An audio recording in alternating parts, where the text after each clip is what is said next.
Bakit bumabaluktot ang bunga ng ampalaya at ano ang mga dapat gawin upang maiwasan ito? Heto ang mga dahilan kung bakit bumabaluktot ang bunga ng ampalaya. Una, hindi kumpletong polinasyon. Ito ang pinakamadalas na dahilan kapag hindi sapat ang pollen na nailipat sa bulaklak dahil kulang sa insekto o sobrang init, hindi pantay ang paglaki ng bunga. Yung ibang parte mabilis lumaki, yung iba mabagal kaya napipilitang bumaluktot o umikot. Pangalawa, hindi pantay ang pagdidilig.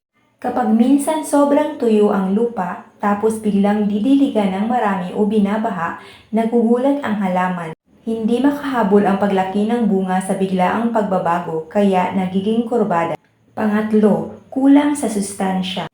Lalo na kung kulang sa calcium at boron ang lupa. Ang mga nutrients na ito ang nagpapatibay at nagpapatuwid sa structure ng bunga. Kapag kulang, mahina ang laman kaya yumuyuko. Pang-apat, pabago-bagong panahon o sobrang init.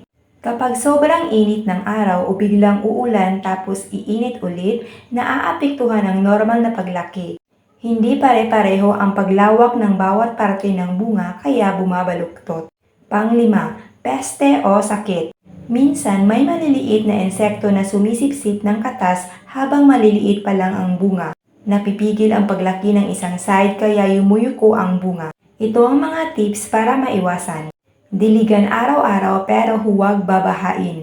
Lagyan ng sapat na pataba, may calcium at boron. Siguraduhing may pulinasyon. Pwede ring mano-manong ipagdikit ang mga bulaklak.